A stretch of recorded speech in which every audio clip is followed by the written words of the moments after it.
I've already done individual weapon guides for all 14 of the weapons, a master guide compiling them all together and adding some additional info, and even an advanced techniques for all 14 weapons guide too. But it doesn't stop there, I've got even more for you. Whilst all of the previous guides are comprehensive, I would love to get some in-depth masterclass style weapon overviews featuring basic techniques for beginners all the way up to expert master techniques made up for all 14 of the weapons. And as a way of kicking that all off, doing these individual advanced techniques guides. We're going to be jumping right in with the Switch Axe's advanced techs. Very quickly before we do, the vast majority of you folks are returning viewers to the channel. If you enjoy my videos, subscribing is free and a fantastic way to show your support. We know that the Switch Axe has two forms, the higher mobility axe mode and the damage dealing sword mode. Learning to bounce between these two forms in a fluid dynamic manner is going to be key to your success using the weapon. When static, pressing R2 will allow you to morph your weapon to the other form.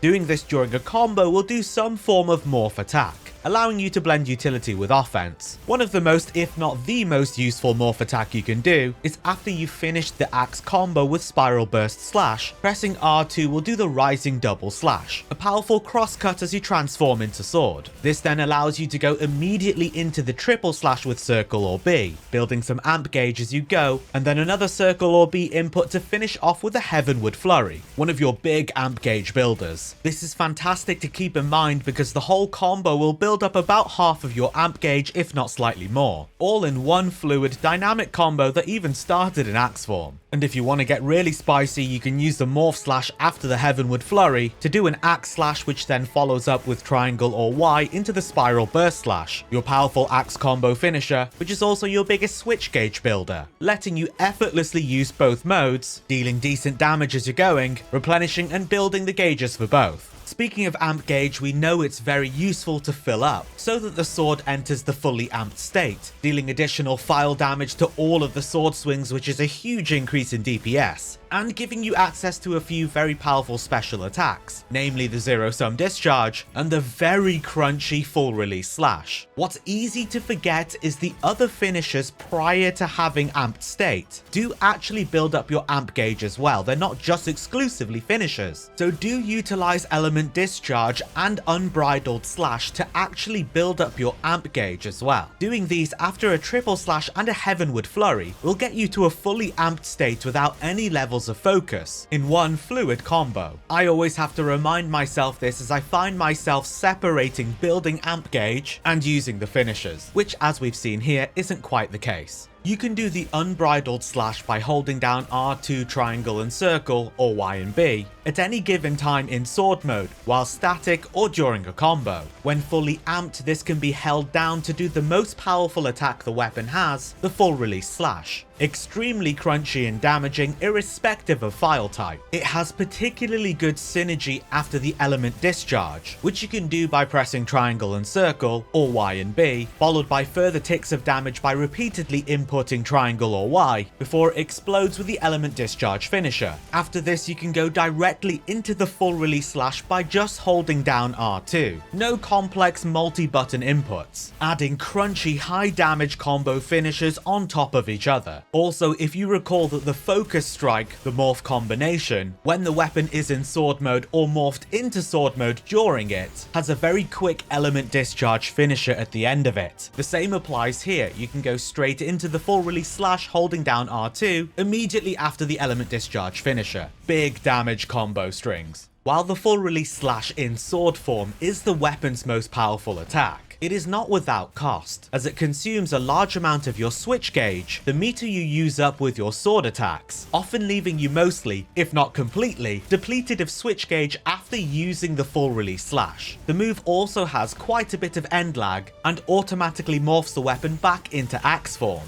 What you may not know is immediately following this, you can press triangle or Y to go straight into the Spiral Burst finisher, the axe form's biggest switch gauge builder, cutting out the end lag of the move while simultaneously building up a load of the switch gauge you've just consumed, allowing for much more dynamic usage of the weapon, pulling off more full release slashes, and bypassing the need for the reload mechanic at all, as you'll always be above the minimum switch gauge threshold if you want to go straight back into sword form. I know it feels really tempting to roll after finishing the full release slash, but try your best to commit it to memory to go straight into the spiral burst slash. After successfully landing your offset rising slash with triangle and circle or Y and B, and by successfully I'm also including that it's not on cooldown and you actually do repel the monster back, naturally, you'll find yourself pressing triangle or Y to do the follow-up heavy slam in axe form, giving you the heavy slam buff, increasing the amount of switch gauge you replenish from your axe attacks. That's cool and all, but you don't actually have to do that. Instead, you can press R2 to do the follow-up Morph Slash, a very powerful single sword swipe, with a really strong file explosion that follows after, giving you a very high damage follow-up to your offset attack.